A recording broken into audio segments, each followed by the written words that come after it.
Right, we were just talking about the section of the Pope of the Council series from Father Ricosa, which he labels Catholic progressivism, the rerun of modernism. So touching upon the new theology here, which you're studying in a separate course. We're not going to go into tremendous detail on that. There just isn't time in this course, but then that is one of your points of study in another course, so we won't go into that too much here. But just backing up on that a bit, Buonaiuti was dead. Remember, John the 23rd, or Roncalli's last words on Buonaiuti were taken as an absolution. That's in the words of the author of the definitive biography of John the 23rd, that his last words on Buonaiuti were an absolution. So that's those words are coming from somebody who knows what he's talking about. Someone who knows the life of the events of the life of Roncalli well enough to be able to give us a good idea of Roncalli's intentions in saying that. And he says that his last words on Buonaiuti were an absolution. Who also remember saying that he had mentioning that, or alluding to the fact that Buonaiuti had died impenitent to all appearances, saying that he died sine luce, sine cruce, without candles or the cross that are present at the conferral of extreme unction. During really any sick call, but extreme unction is what he's referring to here. The last time a person receives the sacraments, many times, not necessarily, of course, someone could recover after receiving extreme unction, but the point is that faithful Catholics, as far as they possibly can, desire very greatly to receive the sacraments of extreme unction, of course, receive Holy Communion in the form of viaticum as they're dying, and he's saying that Buonaiuti died without any of that. And Buonaiuti was the modernist excommunicated by Benedict XV for denying the real presence of Christ in the Holy Eucharist. And his last words of Buonaiuti, an absolution on the impenitent Buonaiuti. Father Ricosa commenting, well, they certainly weren't a condemnation. So Buonaiuti is dead, but modernism was not. Although, of course, the modernists themselves always talked about modernism as something dead and buried in the past. That was a crisis belonging to the reign of Pius X, what they would have said. Placing themselves above all of it. Trying not to take sides while actually taking sides. It's another story. St. Pius X had condemned it in the encyclical Pascendi, completely blown the cover off of it. He had tried to drive out the fomenters who hypocritically hid their adherence to the heresy because modernism seeks to gnaw at the church from within. So they hid their ideas, or they tried to. Some of them figured out that they needed to do that. And nevertheless, St. Pius X brought all of that down, exposed it for what it actually was. The death of St. Pius X in 1914 and World War I had diverted attention from the enemy, considered a bit prematurely as dead and buried. So you may remember just from studying the reign of Benedict XV last year that was the big focus. Not to say that Benedict XV said nothing about modernism. In fact, he reiterated St. Pius X's condemnations of it. That his reign was mainly taken up with just dealing with the world situation. His reign was from 1914 to 1922.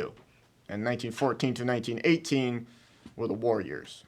So he was heavily occupied with that, which was not to say inappropriately, but in itself, that's a war involving nations whose populations are heavily Catholic is something that definitely deserves the attention of the Pope.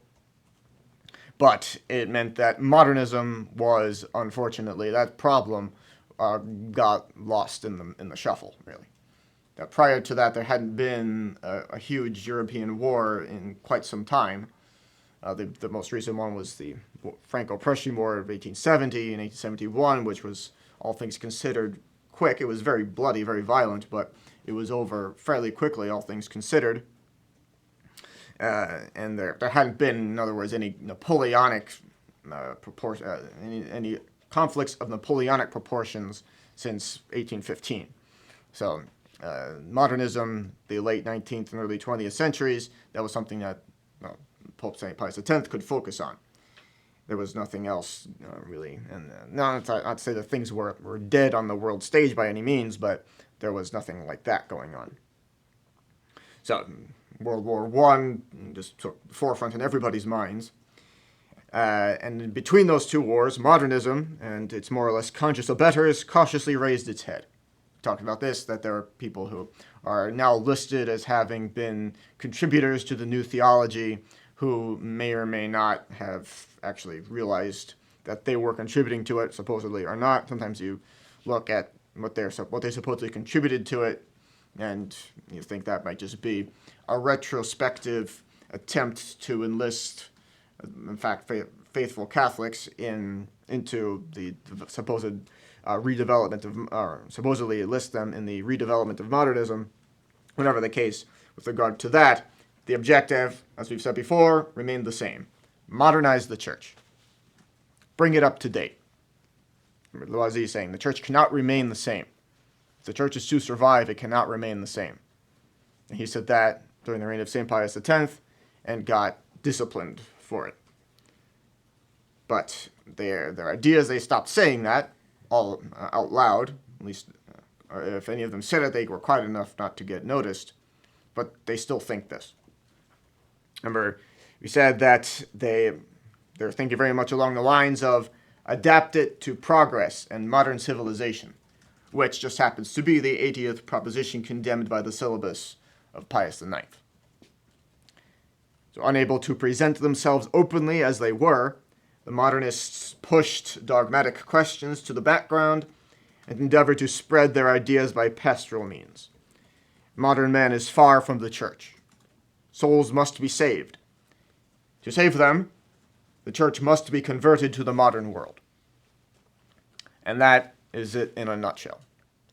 So pastoral means, we've alluded to this before, the modernists turned to the sacred liturgy as one of the ways of pushing their agenda through. They realized that, and it's something that's obvious anyway, but the modernists were well aware of it themselves, that the sacred liturgy is a powerful means of teaching the faith.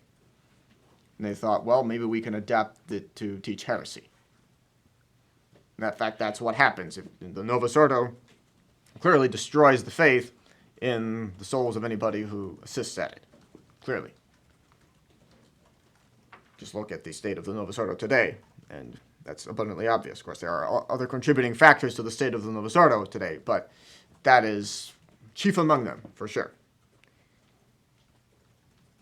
One of the primary reasons for this. So they turned to pastoral means, other more, as a way of disguising what they actually held and what they wanted to impose on the church. Oh, it's all in their deviousness. They turn to other things. So they say that the church must, again, they hold it in essence, anyway, that the church must be converted to the modern world. So several movements were created and filtered into the church, the liturgical movement, the biblical movement, the ecumenical movement, and all of this under the title of pastoral. All under the title of pastoral. Which, of course, Vatican II itself, there are some who R&R types, SSPX chief among them, who like to claim that it's just Vatican II is nothing more than a pastoral council. But, again, in the minds of modernists, that is how they get their ideas too. That is how they teach. That is how they impose everything that they want is through pastoral means. Yet, as though pastoral somehow excluded teaching doctrine. It does not. By no means do pastoral methods exclude teaching the faith. So they turn to these other ways rather than stating their ideas in well-developed, intelligible academic terms. They push them through in these other ways. In the social realm, the progressive advance of Marxism, victorious between the two world wars, created a propitious climate for the birth of the worker-priest movement. So we say that Marxism was victorious. Yes, it made tremendous inroads between the two wars. What you mean exactly by between the two wars could be a little bit nebulous, because the Russian Civil War, for one thing, was going full tilt. Perhaps even before, I have to look at the exact dates, but perhaps even before the end of the First World War. So there are keep in mind, many wars going on. We tend to classify in terms of military action, the first half of the 20th century into the First World War and the Second World War, neatly defined conflicts. In fact, that was not the case. There were wars going on in between those two wars, and they were nasty, extremely violent affairs whose details do not concern us. But it was all, yes, for the purpose of pushing leftism, communism. The Russian Civil War ended up with a communist victory. The Reds defeated the Whites ultimately, and ended up setting up the Soviet Union, the Union of Soviet Socialistic Republics. And then then communist empire sought to reabsorb Poland, which failed miserably, but they were waging another war in 1920, just a few years later. Lenin himself was the one who pushed that. They were just a few years after having lost tremendously in the First World War and then gone through their own extremely bloody civil war. They're still so committed to pushing communism that they decided to start another war, which they lost as well. But that's how committed these leftists were to pushing Marxism. The animators of these movements followed a discrete tactic for changing the church. So remember, they're recognizing the modernists. They recognize in communists everywhere their political counterparts. They are the ecclesiastical leftists, and they recognize in socialists everywhere, Marxists, of course, most especially, their political counterparts. Which is why they were all very happy when you study it. They were all very happy with the way that World War II turned out, with the big communist empire, the Soviet Union, emerging victorious. They were all very happy to see that, recognizing the triumph of the social aspect of their own agenda. Then they demanded small pastoral reforms for the good of the faithful. Also, an example of this, just how early on this started. There's a famous rubrical work, The Ceremonies of the Roman Rite, described by Adrian Fortescue, which is an occasionally helpful work. He describes the ceremonies fairly accurately, but actually the later editions are better. They were revised by J.B. O'Connell, the British O'Connell. There's an American author also by the name of O'Connell, not to be confused with Lawrence O'Connell. J.B. O'Connell, who was Irish, he ended up revising that work multiple times and got better as he revised it. But if you read the foreword of the very first edition of that book, which Fortescue himself wrote, which was published in 1917, I believe even, so during the war itself, he complains about how complicated some ceremonies are, and we need to cut back on certain things, and that would be good if we could do that. Right now we have to follow everything as it is, but the spirit of liturgical reform is in the air. 1917, he said that. Now you could say, oh, he was referring to the reforms of St. Pius X. Well, modernists also claim to be a continuation of that. They claim that the liturgical movement that produced the Novus Ordo began with St. Pius X, which is nonsense. St. Pius X did bring about some liturgical reforms, which we've talked about before, which were actually very good. But to claim that began the move towards the Novus Ordo is nonsense. That is clearly nonsensical. So the modernists will point to that as well. So what exactly Fortescue is referring to, you could argue, but definitely it sounds like the modernist liturgical movement is complaining. If you ever read that, but it's not that part of that book is definitely not to be recommended. But it's striking that he could say that. There are other indications actually that Fortescue was just a bit modernistic, but in the most of his rubrical work, it's fine. He's just describing ceremonies, which sounds just exactly like any other rubrical author. So it's that the work as a whole is not to be condemned, considered evil, but he doesn't. You definitely get you come away reading that forward with a bad feeling about the man. It leaves a bad taste in the mouth, as they say. So, just a note on that, how early on you could possibly trace that back. Modernists found the help they desired for the progressive realization of their dreams in the French episcopacy and especially in the person of Cardinal Emmanuel Célestin Suhard, whom we've seen as the Archbishop of Paris, who ended up on the wrong side of things. He was one who, remember, was involved in calling in Pétain in 1940 when everything was just falling apart in France. The Germans had completely toppled the Third Republic. He ended up on the wrong side of that in a bit of trouble, not with Pius XII, but with Charles de Gaulle. He was ultimately, we'll see, was not ousted. He was not sent away in the way that the Apostolic Nuncio was sent away and replaced with Roncalli, but he was still got into some trouble. He confined himself to his palace when the Allied armies came through Paris. In the liturgical domain, Suhard was the mouthpiece of the CPL, the Commission on the Liturgical Apostolate, which was demanding evening mass, the use of the vernacular language in the administration of the sacraments, the reform of the Eucharistic fasting law. So, obviously, having evening masses is not something intrinsically evil. Reforming the Eucharistic fasting laws, which Pius XII later on did, was not only not intrinsically evil, but that's actually very providential for the situation that we have now. But I say, also adding into that, the use of the vernacular language in the administration of the sacraments. And yet, in certain cases, there are concessions, long predating any of the liturgical movement stuff, allowing a certain use, say, in ceremonies of baptism of the vernacular. But even in that case, the minister has to say everything in Latin, and then if the indults to the effect are taken advantage of, then repeats everything after that in the vernacular. So he has to say, for example, let's say, what do you ask of the Church of God? And then, but first he has to, the minister has to ask, quid petis ab ecclesia Dei fidem? And then he repeats it in English, addressing the child, what dost thou ask of the Church of God? And then the godparents respond faith in English, but only after the minister has said that in Latin.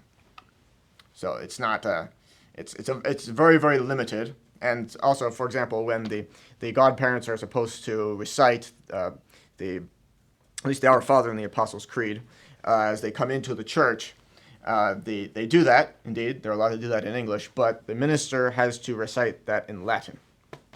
He has to recite that in Latin as they come into the church.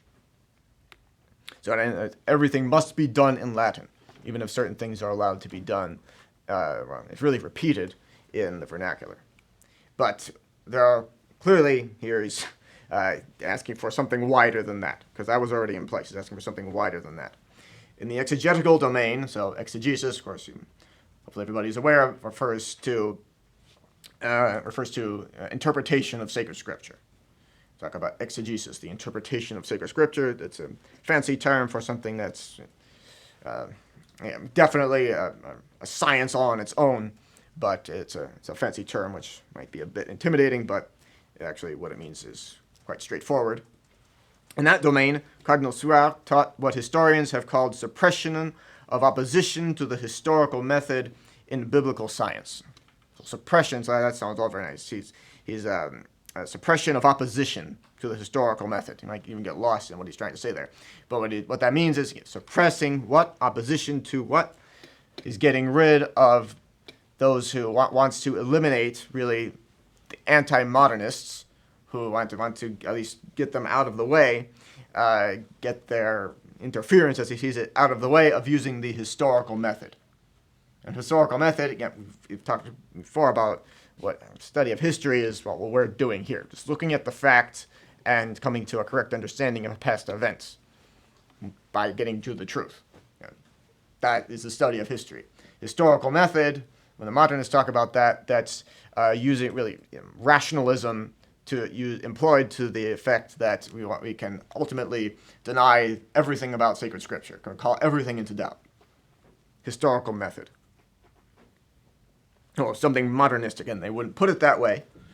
They would deny that that's what we're going for, but that is in fact modernistic.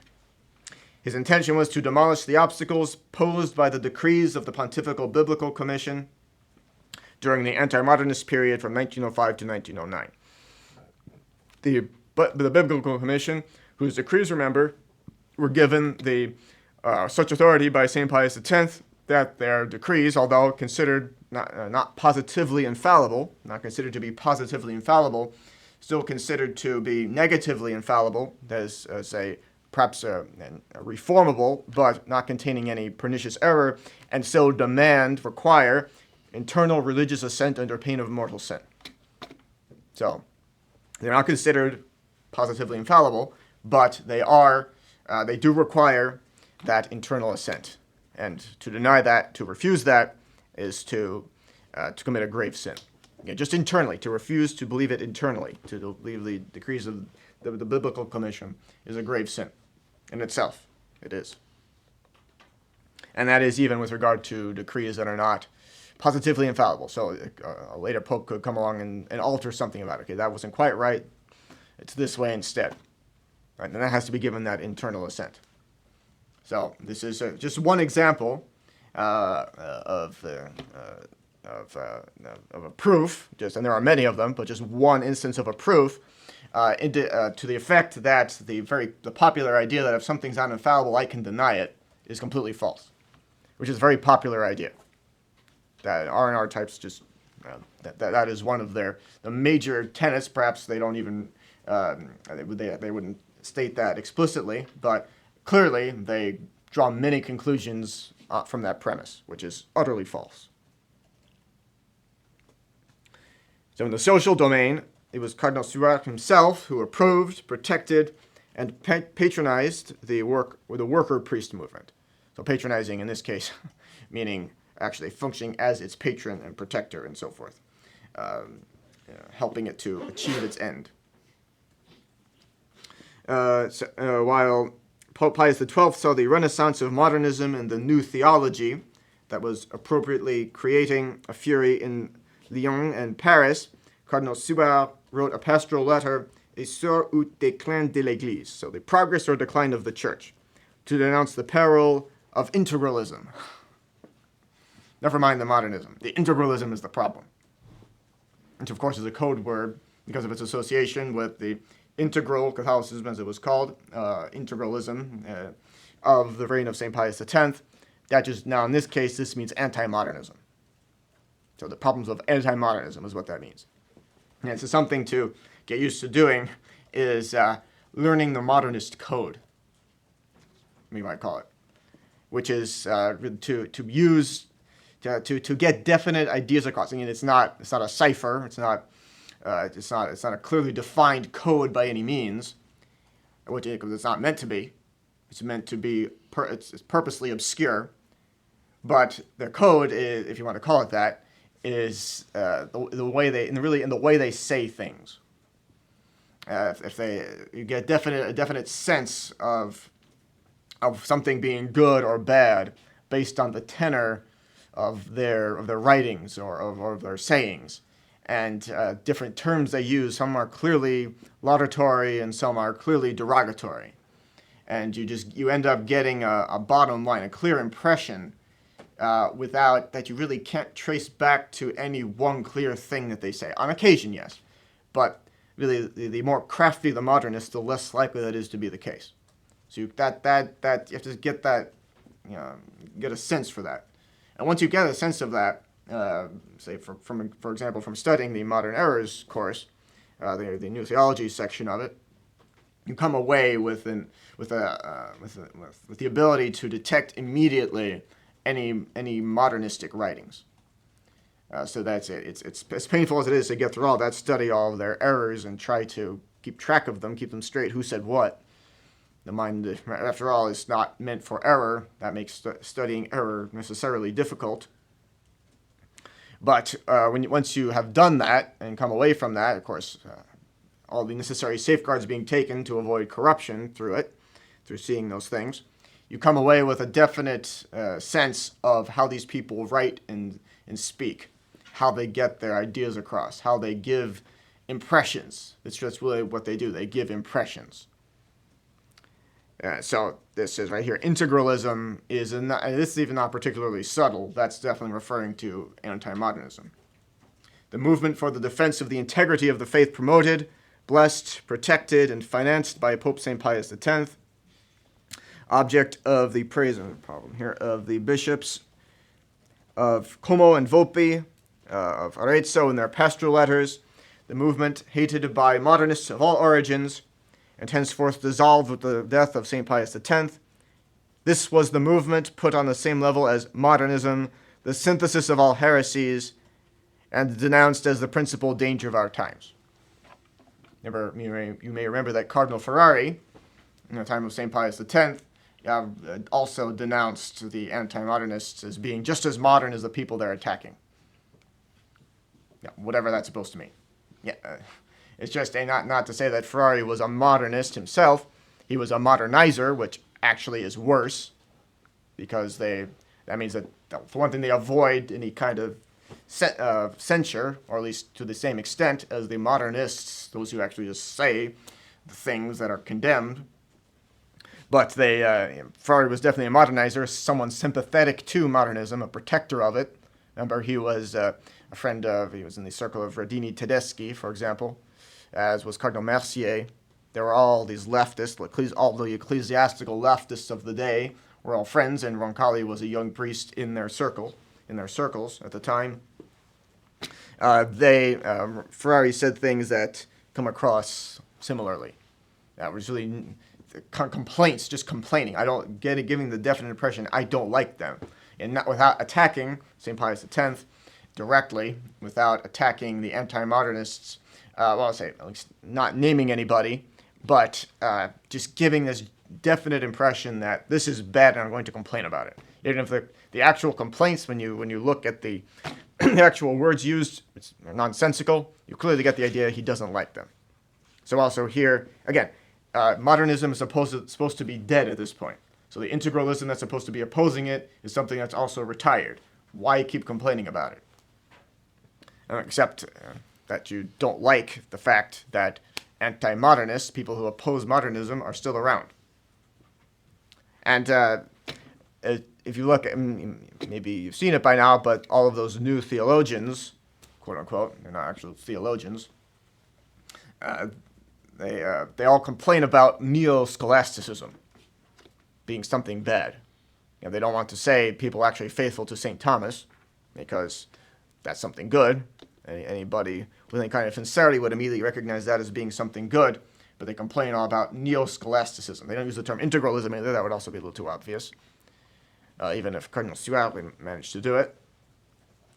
But some people got noticed, others didn't. He didn't get taken down for saying this, but there are others who talked about neo-scholasticism as being a problem. Of course, that's more specific than general integralism, but it's along similar lines. So evidently, the letter didn't please Pius XII. So he didn't get taken down.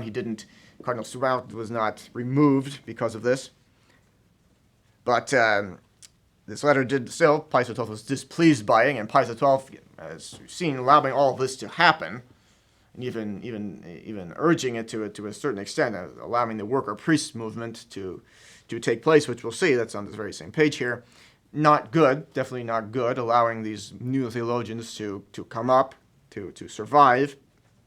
They were censored, all of them, to a degree, which you'll see if you haven't already, but not enough. Not nearly enough. And this letter was, says Roncalli's biographer, the manifesto of the new church that was emerging. Suhard's last personal letter, The Priest in the City, published a month before his unexpected death on May 30th, 1949, was a sort of last will and testament. The Christianization of this new world, the modern urban world, calls for a complete intellectual renewal. It will perhaps be a long time before we are able to outgrow the methods of medieval Christianity.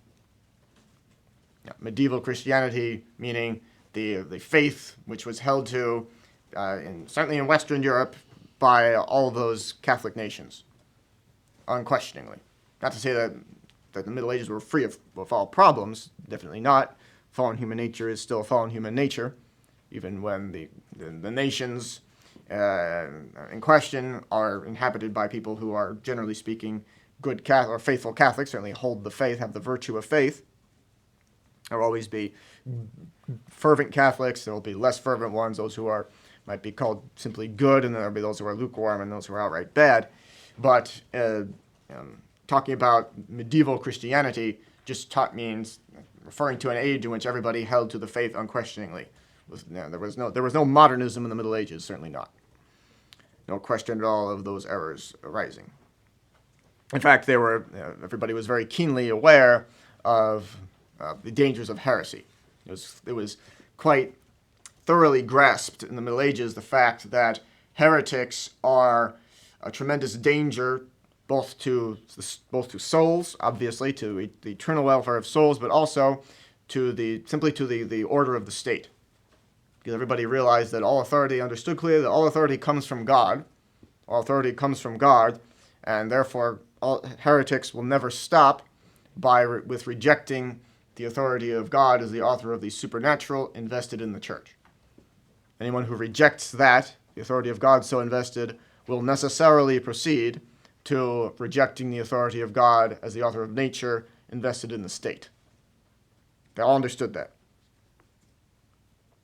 So, something we've... the author of the book that we're having read at table currently may make reference to this at times, but Louis the 14th, for example, who was obviously very much favored Gallicanism, he was a big headache to the popes of the time because of that. He was also anti-Jansenist. He was also very definitely anti-Jansenist because he was, keeping in mind his program, Louis XIV's program, was to bolster as much as possible the power of France and the power of the French monarchy. And so he would take advantage of whatever means would get him to that end, whichever means would further that end. So sometimes he would call in, he would on the one hand, he pushed Gallicanism. He very much wanted to hear all of that. But on the other hand, he would also call in the Pope, even, whose authority he tried to limit as much as possible, at least with regard to himself and his nation, the nation over which he ruled. He would sometimes call in the Pope to ask for new condemnations of Jansenism, because he realized that heresy clearly is a tremendous danger to the state, over which, again, he wants to rule, and heresy, he understands, will cause people to proceed from a rebellion against the authority of the church to rebellion against his own authority. He understood that.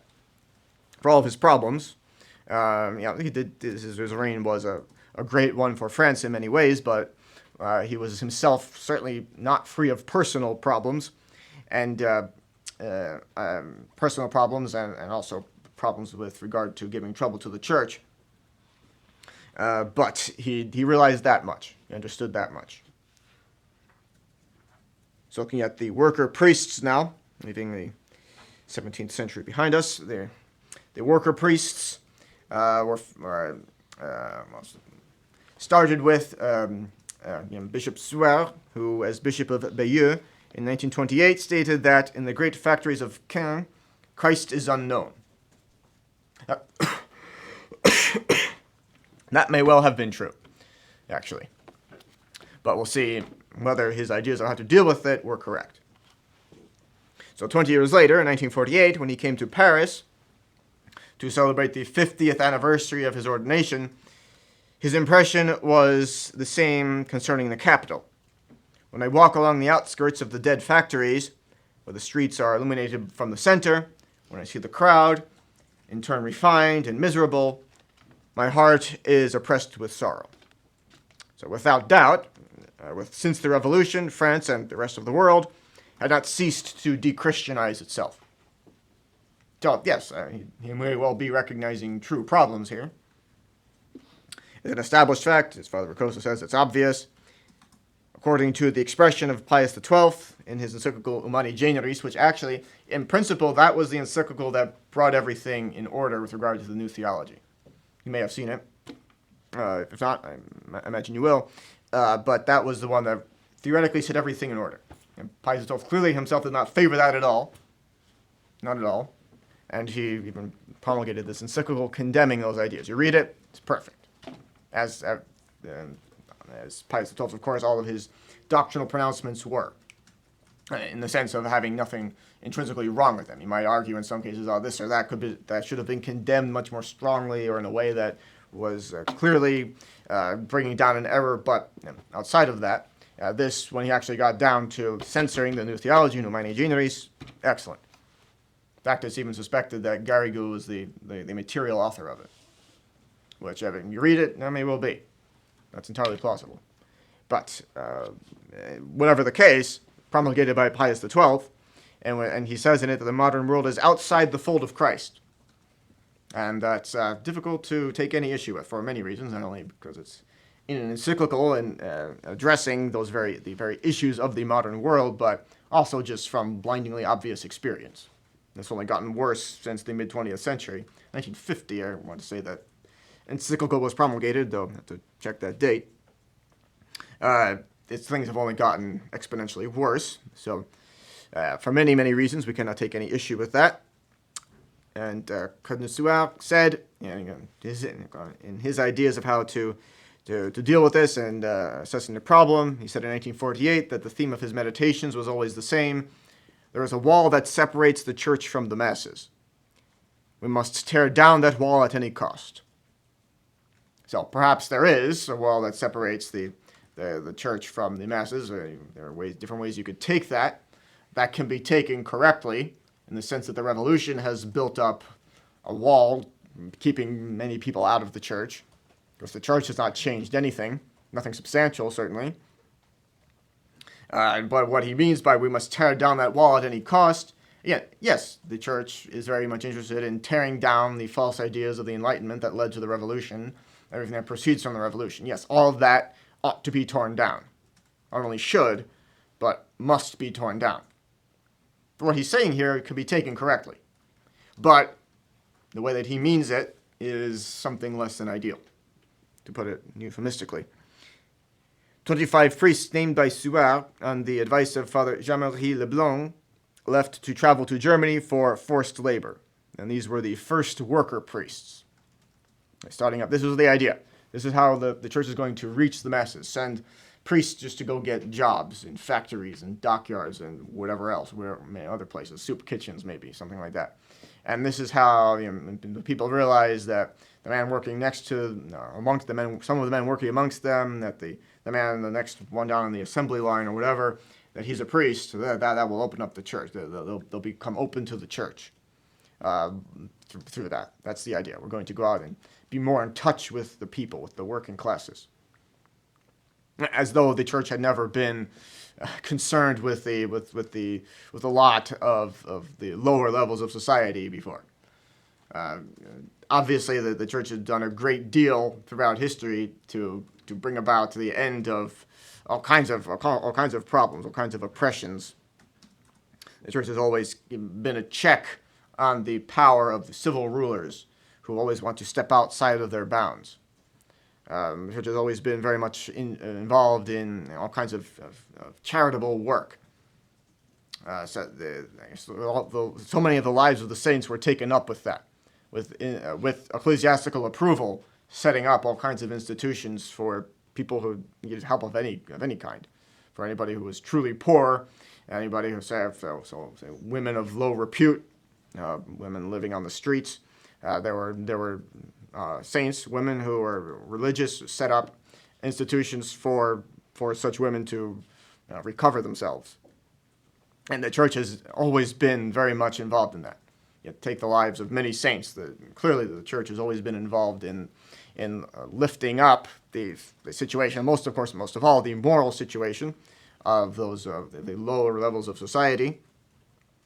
But has by no means neglected their temporal welfare either.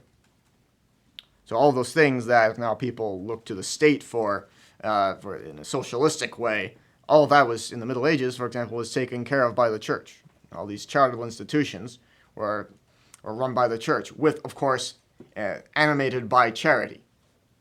From the state these days, it's all for all the wrong motives. There's no true charity involved in the welfare states that we have now.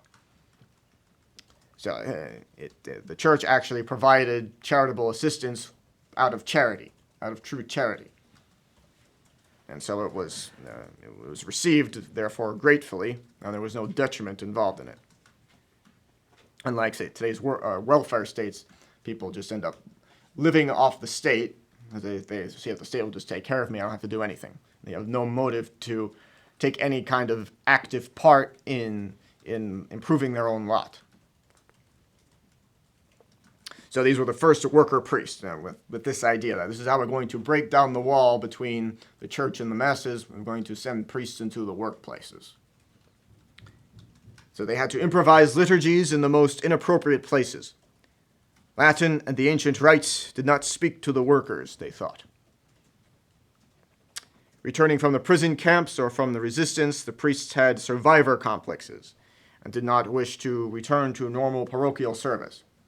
Yeah, certainly going through war can cause all kinds of problems for people.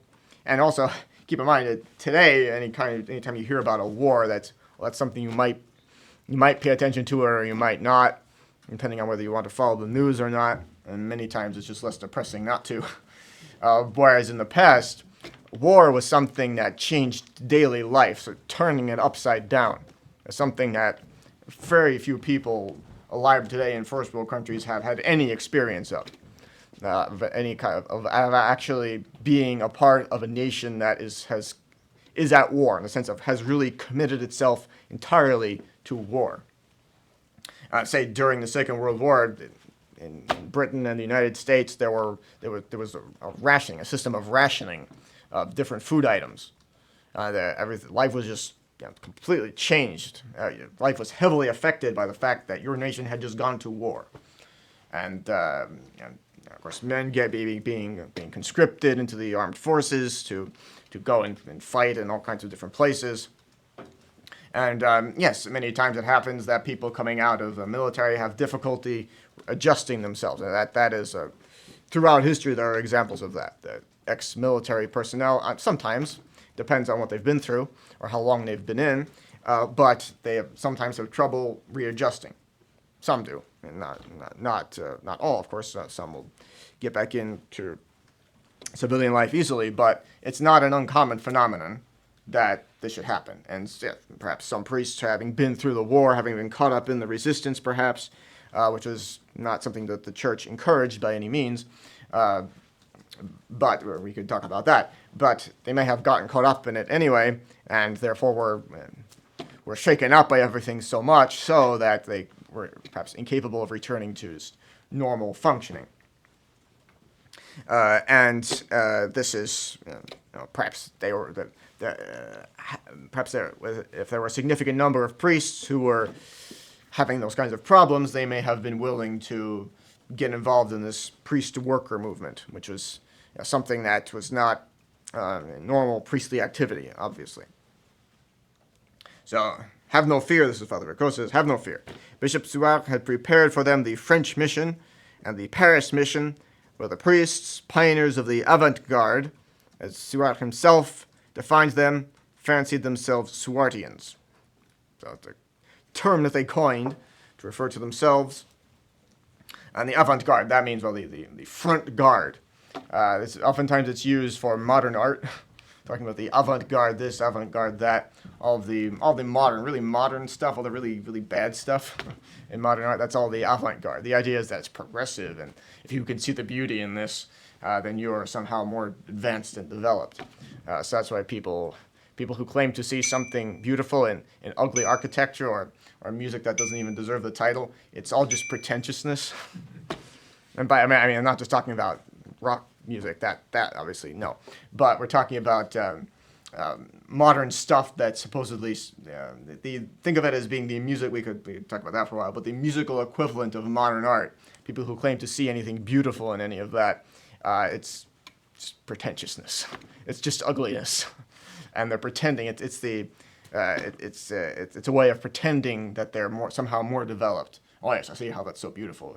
If you've unlocked some secrets that the masses have not unlocked, then you see the beauty in this. So that's what he's referring to. These are the avant-garde, the modern artists of the ecclesiastical scene. So, not exactly a badge of honor if you understand the nature of things.